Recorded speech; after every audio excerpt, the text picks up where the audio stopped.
எல்லாருக்கும் வணக்கம். மனசுல பல வருஷமா ஒரு குற்ற உணர்ச்சிய பெரிய பாரமா சுமந்துட்டு இருக்கீங்களா? இன்னைக்கு அதை எப்படி இறக்கி வைக்கிறதுன்னு தான் நம்ம பார்க்க போறோம். உங்க கடந்த காலத்தையும் நீங்க சுமக்கிற பாரங்களையும் பத்தி ஒரு தெளிவான புரிதல இந்த அலசல் உங்களுக்கு தரப்போகுது. வாங்க உள்ள போகலாம். சரி, முதல்ல ஒரு கேள்வி. பல வருஷத்துக்கு முன்னாடி நீங்க செஞ்ச ஒரு தப்புக்காக இன்னிக்கும் உங்களை நீங்களே தண்டிச்சுக்கிறீங்களா? அந்த பாரமான கசப்பான நினைவுகளை இதுதான் வாழ்க்கைக்கான பாடம்னு தப்பா நினைச்சுட்டு இருக்கீங்களா?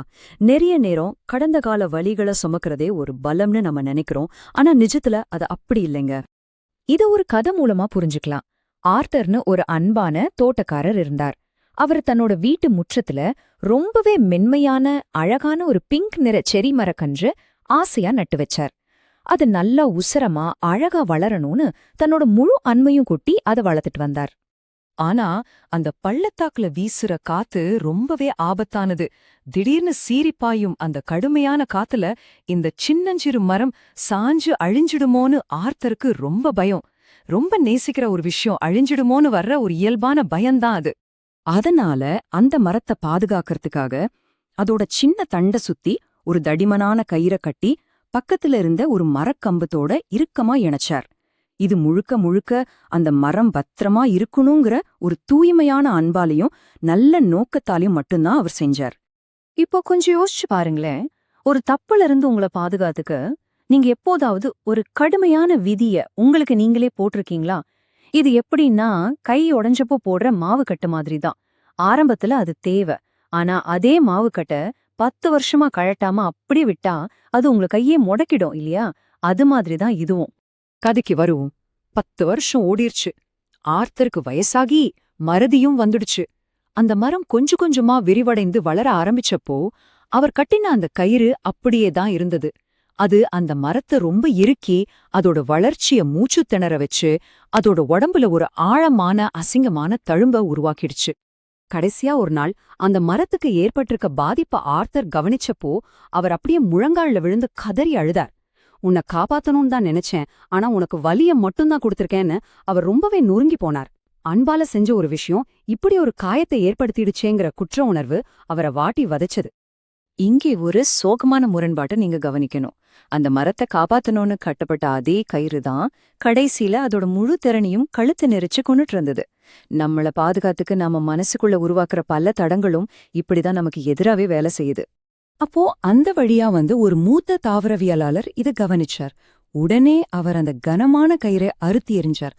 அழுதுகிட்டு இருந்த ஆர்த்தர் தோள்ல கை வச்சு அவர் சொன்ன ஒரே வார்த்தை, இந்த மரம் வளர்றத நிறுத்தல ஆர்த்தர், அது வலிய தாண்டி வளர்ந்திருக்கு அப்படின்னு சொன்னார். இந்த ஒரு வரி அங்க இருந்த மொத்த பார்வையையும் மாத்திருச்சு. ஒரு மரவேலில ஆணி அடிச்சு எடுத்தா அந்த ஓட்டை எப்படி அப்படியே இருக்குமோ அது மாதிரி தான் இந்த தழும்புகளும். ஆனா அந்த மரம் தன்னை மாத்திக்கிட்டு உயிர் பழைச்சதால தான் அது இன்னைக்கும் வலுவா நிக்குதுன்னு அவர் விளக்குனாரு. உங்களோட மனக்காயங்களும் அப்படித்தான். அது நீங்க வலியை தாண்டி உயிர் பிழைச்சதுக்கான அடையாளங்கள். அதுக்கடுத்த வசந்த காலத்துல ஒரு அதிசயம் நடந்துச்சு. அந்த தழும்புள்ள மரம் முன்ன எப்பவும் இல்லாத அளவுக்கு ரொம்பவே அடர்த்தியான பிங்க் நிற பூக்களால அழகா பூத்து கொழுங்குச்சு. கடந்த காலத்துல செஞ்ச ஒரு தப்பு உங்க வாழ்க்கை முழுமைக்குமான தண்டனை இல்லைங்கிறத இது ஆர்த்தருக்கு உணர்த்துச்சு. குற்ற உணர்வுங்கிற கயிறு அறுக்கப்பட்டதும் அந்த மரம் அதோட உண்மையான அழக வெளியே கொண்டு வந்துச்சு. இத நீங்க இப்படி புரிஞ்சுக்கலாம். உங்களோட தப்புகளை எல்லாம் ஒரு கனமான மூட்டையா கட்டி இழுத்துக்கிட்டே எப்பவும் கடந்த காலத்தையே பார்த்துட்டு இருந்தா உங்களால வாழ்க்கையில ஒரு அடி கூட முன்னாடி எடுத்து வைக்க முடியாது. வெறும் ரியர் வியூ கண்ணாடிய மட்டுமே பார்த்துட்டு காரை ஓட்டுனா என்ன ஆகும்? விபத்து தானே நடக்கும். சரி, இப்போ நாம குணப்படுத்துற மொழிய கத்துக்கலாம். கட்டுப்படுத்துதல்ங்கிற வார்த்தையை எடுத்துக்குவோம். அந்த இறுக்கமான கயிறு மரத்தோட முழு திறனையும் எப்படி கட்டுப்படுத்தியதோ அதே மாதிரிதான் நீங்க சுமந்துட்டு இருக்கிற குற்ற உணர்வும் உங்க எதிர்கால வளர்ச்சிய கடுமையா கட்டுப்படுத்துது. அடுத்தது கவனக்குறைவு. இது தற்செயலா நடக்கிற ஒரு பிழை. ஆர்த்தரோட அந்த ஆழமான குற்ற உணர்வுக்கு காரணமான மறதியே இது சரியா சொல்லுது. நாம எல்லாருமே மனுஷங்க தானே. நம்மால எல்லா நேரத்திலயும் எல்லாத்தையும் சரியா பெர்ஃபெக்ட்டா செய்ய முடியாதுங்கிற நிதர்சனத்தை நாம முதல்ல ஏத்துக்கணும். அதனால வாழ்க்கையில முன்னோக்கி போறதுக்கு நீங்க உங்களோட கடந்த கால தவறுகளோட ஒரு சமாதானம் செஞ்சுக்கணும். உங்களை நீங்களே மன்னிச்சு நேற்றைய நாளுக்கான மூடப்பட்ட கதவுல இருந்து அமைதியா விலகி நடக்கணும். இதுதான் நீங்க குணமடைறதுக்கான முதல் படியே. அந்த குற்ற உணர்வுங்கிற கயிறு அறுக்கப்பட்டு சுமை கீழே இறக்கப்பட்ட உடனே நீங்களும் அந்த செரிப்பூ மரம் மாதிரியே உண்மையிலேயே செழித்து வளர ஆரம்பிப்பீங்க. உங்க முழு திறனையும் வெளிப்படுத்தி வாழ்க்கையோட அடுத்த கட்டத்துக்கு சுதந்திரமா சிறகடிச்சு பறக்க முடியும்.